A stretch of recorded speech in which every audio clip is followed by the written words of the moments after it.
Zangati tumanidan hovli so'raganlar uchun 7 sotuvlik uchastka chiqib qoldi. Yo'l yuziga tushgan Zangati tumani Eshonguzar Ray Center degan joyda ekan. Bu tarafimizga Eshonguzar Centerga chiqib ketasiz, bu tarafimizga Nazarbekga chiqib ketadigan ABS ko'cha ekan. Uyimizning oldida katta zahvat agorodli joylari bor ekan. Qo'ni-qo'shnilar bor, zo'r mahalla, yo'l yuziga tushgan. Bozorlarga yaqin joy, 2,5-3 kilometr atrofida Abu Saxiy, Bekbaraka bozorlariga yaqin. Bunaqasiga Nazarbekga, bu yoq tarafga Ray Center Eshonguzar tarafga chiqib ketsangiz bo'ladi.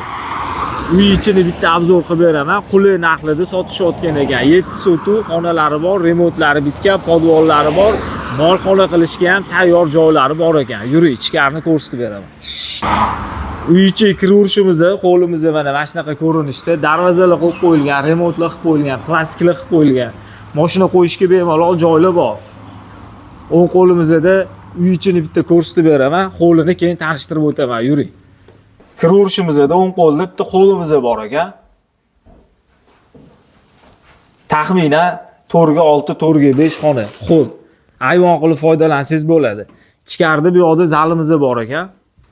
Remontlar qilib qo'yilgan, tayyor, ko'chaga qaragan oynalari bor, ataplenalari ham bor, gaz suv svetlardan muammo yo'q joylar. Mana bunaqa pechkasi ham bor ekan uy isitishga. Zo'r pechka mana shu. Keling, bu yog'ini ham bitta ko'rsatamiz. Bunimiz spalni kattalar yotoqxonasi. Bu yog'i ham remontli bo'lgan, tayyor. Bu uyimizning teglari hammasi podvol. Podvoldan ham foydalansangiz bo'ladi. Uy egalari kelishtirib arzonga beraveraman deyaptilar. Bu yoqda ham yana bitta xohlasangiz bolalar xonasi qilib qo'ysangiz ham bo'lar ekan. Bu yog'i ham remontlari o'rtacha holatda ekan. 6 ta xonadan iborat ekan. Bu yog'imiz ham yana bitta kattalar yotoqxonasi, spalni, ichida dushovoy kabinkalari ham bor ekan. Hammomi tayyor. Remontlari tayyor. Yuri, endi hovlini bitta obzor qilib beraman. Bu hovlimizda 7 sotuvligini aytib o'tdim. 608 taxminan dokumentalni 608 ga pul berasizlar. Qaranglar, 6 ta xonasi bor, podvoli bor, gaz suv svetlardan muammo yo'q edi. Mana hovlimizda bo'ladi. Qarang, suvni ham bitta ko'rsatib beraman. Mana bu yoq tarafda. Mana suvli zo'r, naporlari zo'r. Ko'pchilik suv bormi, gazlar bormi deb so'raysizlar. Zo'r kommunikatsiya yetib kelgan joy. Bozorlarga ham zo'r yaqin joy. Abu Saxiy, Bekbarakalarga bir qadam. Bozorchilar bo'lsa, qiziqayotganlar bo'lsa, past egasi nomerini qoldiraman. Narxini $135,000 so'rayaptilar, kelishtirib berar ekanlar. Egalarini nomeri, makler emas, o'rtakassiz egasi nomeridan savdolashib olsangiz bo'ladi. Bu xonamizda oshxona, oshxonada uy egalari bor ekan, ichkarini ko'rsatmadim. Keyingi xonamizda hojatxona, hammomlari tushgan ekan. Hovliga mana bu yog'imizda 7 sotuv dedimi? Bu yog'ini ajratib qo'yishgan ekan. Hovliga issiq suv, muzday suv qilib, отдельный chiqarib qo'ygan ekanlar. Xohlasangiz, bemalol foydalansangiz bo'ladi. Tovuqxonasi bor, qo'y boqishga sharoitlari bor.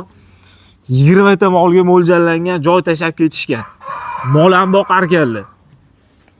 Molga qiziqadiganlar, domdan siqilganlar bo'lsa, ozgina domni sotib, pul qo'shib, hovliga chiqaman, mol qilaman, tovuq boqaman deganlar uchun zo'r variant. Mana, buqalar ko'rdingizmi? Nechta ekan bu yerda?